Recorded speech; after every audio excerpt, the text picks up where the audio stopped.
Olá, senhores e senhoritas. Hoje nós falaremos sobre álcool, tá? Toda vez que você pensa sobre álcool, a gente vem de cara na mente cachaça, cerveja, coisa e tal. Mas álcool não é só isso. Álcool é uma classe de substâncias, é um grupo, é uma função orgânica, sabe? Nós temos diversos tipos de álcoois. Então hoje a gente vai destrinchar um pouquinho dentro da química orgânica o que é a função orgânica álcool, beleza? Bora para a química.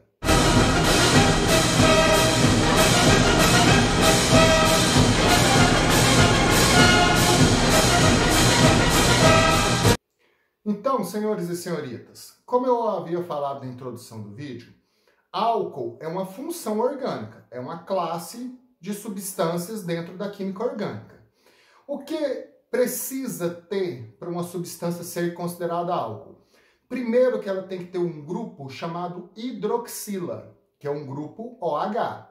Esse grupo hidroxila, ligado num carbono com hibridização sp3, ou seja, um carbono que só faça ligações simples, você tem a função orgânica álcool. Se esse grupo hidroxila estiver ligado num anel aromático, você tem a função orgânica fenol.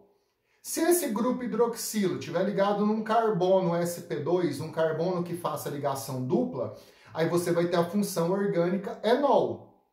Se esse grupo hidroxila estiver ligado num carbono que tenha dupla ligação com oxigênio, aí você tem a função ácido carboxílico. Então é muito específico, tem que ser num carbono com ligação simples. Aí você tem o grupo, a função orgânica álcool. Então, tem diversos compostos que a gente nem imagina que são da função orgânica álcool. Por exemplo, todo sabonete ele tem uma substância chamada glicerina, que ele é vendido em farmácia e está em todos os sabonetes. Essa glicerina é uma função orgânica álcool. Uma outra coisa que a gente nem imagina é o açúcar. Os açúcares em geral, maltose, glicose, galactose, todos eles têm a função orgânica álcool.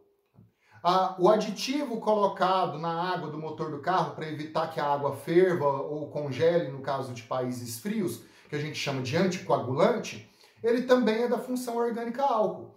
Então a gente tem diversos compostos que são da função orgânica álcool, mas a gente nem imagina, porque toda vez que fala álcool para a gente só associa à bebida alcoólica. Então a nomenclatura dos álcoois, a forma de dar nome para os álcoois, é a mesma coisa dos hidrocarbonetos. A mesma coisinha, a mesma forma de dar nome para hidrocarboneto é a forma de dar nome para álcool. A diferença vai ser a terminação. Enquanto os hidrocarbonetos, como metano, etano, propano, você sempre tem essa terminação O, que é a característica do hidrocarboneto, no álcool a terminação já vai ser OL. Então você tem, por exemplo, metanol, etanol, propanol, butanol. Então, a forma de dar nomenclatura é a mesma. Aí, você tem alguns detalhes. Sempre a mesma coisa. Carbono, ligação, terminação. Né? Se a ligação dupla não tiver no carbono que o grupo hidroxila está ligado, é a função álcool. E você tem que colocar a posição dessa ligação dupla, da mesma forma. A diferença é que se você tem ligação dupla e se você tem grupo hidroxila, o grupo hidroxila nós chamamos de grupo funcional, é o que caracteriza a função. Então a diferença é que na hora de você numerar a cadeia carbônica, esse grupo hidroxila ele é mais importante. Então olhem o exemplo aqui que eu vou colocar para vocês. Você tem lá uma cadeia com 4 carbonos, você tem em uma extremidade o grupo hidroxila, e na outra extremidade você tem a dupla ligação. Então você vai colocar números a partir da extremidade que tem o grupo hidroxila, que é a função, o grupo funcional, a função orgânica, né? Então olha lá, carbono 1, 2, 3, 4. Então 4 carbonos você tem but.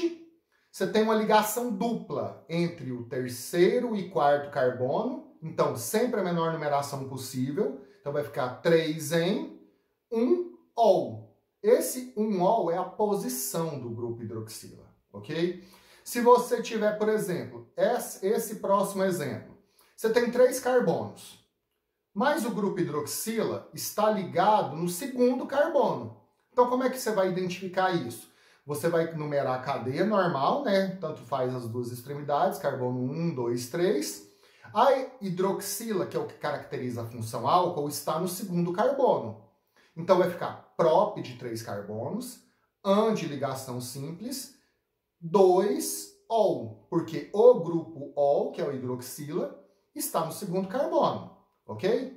Se você tiver mais de uma repetição do grupo hidroxila, você vai fazer a mesma forma como se estivesse colocando ramificações. Olha esse próximo exemplo aqui, que é a glicerina. Esse composto que eu estou mostrando aqui para vocês agora é a glicerina. Então você tem 3 carbonos e 3 grupos hidroxilas, um em cada carbono.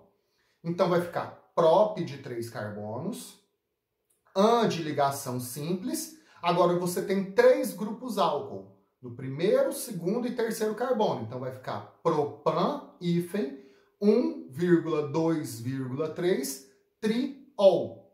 Tri de 3 repetições. Com 2 repetições, você tem o prefixo di. Então olhem esse exemplo aqui que é o do anticoagulante, o etileno glicol, o nome comercial. Então você tem 2 carbonos, um grupo hidroxila no primeiro e um grupo hidroxila no segundo. Então vai ficar et de 2 carbonos, an da ligação simples entre os 2 carbonos, 1,2 diol, de 2 repetições do álcool, no primeiro e no segundo carbono. Então, considerando esses detalhes, se você aprendeu a nomenclatura dos hidrocarbonetos, inclusive eu vou deixar um link aqui da live que eu fiz sobre essas nomenclaturas, você aplica os mesmos princípios, só que agora a terminação vai ser ol. Basicamente é isso. Tendo dúvidas sobre nomenclatura, pode mandar aí nos comentários ou pode mandar no Instagram para mim que eu respondo essas dúvidas sobre nomenclatura, ok? Então, quando a gente pensa em álcool, como eu já falei, sempre cachaça. Ou, no máximo, você pensa em combustível, né? Álcool para você colocar no seu carro, na sua moto, sei lá, e andar. Então, esse etanol, realmente, ele é o álcool mais importante, é o álcool comercialmente mais importante dentro da categoria. Dentro do que a gente tem, que a gente consegue ter relação direta na sociedade, ok? Então, é importante a gente entender como que é o processo de produção de álcool. O Brasil é um grande produtor de álcool. Os Estados Unidos é um grande produtor de álcool. Mas tem uma diferença no método de produção, não na reação química, no método de produção. No Brasil, nós obtemos álcool a partir da cana-de-açúcar. Então a cana-de-açúcar, quando você moe ela, que você tira a garapa dela, o caldo da cana, né? Aquilo ali já é rico num monte de açúcares, já tem um monte de sacarose livre ali, dissolvida ali. Diferente do milho. O milho, ele é um carboidrato. Então o que se faz no caso do milho? Você tem que fazer uma reação enzimática, deixar enzimas atuarem, para poder quebrar os carboidratos, que são cadeias carbônicas muito grandes, em cadeias carbônicas menores. Então, quando você vê essas notícias aí, tem que diminuir o carboidrato para emagrecer, carboidrato da batata, carboidrato da mandioca, coisa e tal, esses carboidratos, eles na verdade, eles são moléculas extremamente grandes, formados pela combinação de partes de açúcar. Então, se você pega uma molécula de açúcar e vai combinando ela e cria uma molécula muito grande, isso a gente chama de carboidrato. Então, nos Estados Unidos, como se obtém etanol a partir do milho, primeiro tem que se fazer uma etapa enzimática para quebrar essas cadeias grandes em cadeias menores, que são açúcares, para depois fazer a fermentação alcoólica. Aí da onde que o Brasil leva vantagem? O Brasil tem um tipo de clima extremamente favorável ao plantio da cana-de-açúcar. Então, se planta cana, a gente tem plantações canaviais gigantescos, né? Essa cana é moída, a garapa já vai para a fermentação direta, ela não precisa passar por etapa enzimática, colocam-se leveduras, né? Que são micro-organismos que vão consumir o açúcar e transformar esse açúcar em etanol e gás carbônico.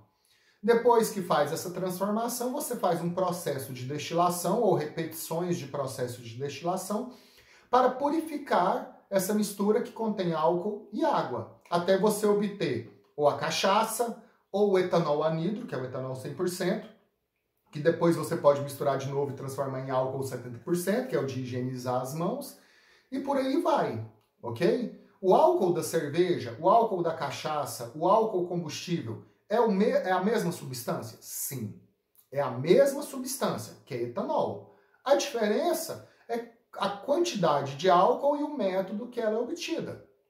O método do álcool da cerveja é o mesmo método de álcool a partir do milho. Você pega o malte, passa por uma etapa enzimática, onde os carboidratos presentes nesse malte vão ser quebrados em moléculas menores, transformando-se em açúcares que são consumidos pelas leveduras. Ok? Então eu vou deixar aqui para vocês agora, para vocês verem, a equação da fermentação alcoólica, que é uma coisa que vocês têm que saber. Tranquilos? No mais, gente, isso é o que a gente tinha para comentar sobre a função orgânica álcool. Tá? No mais, é resolver exercícios de nomenclatura e saber identificar.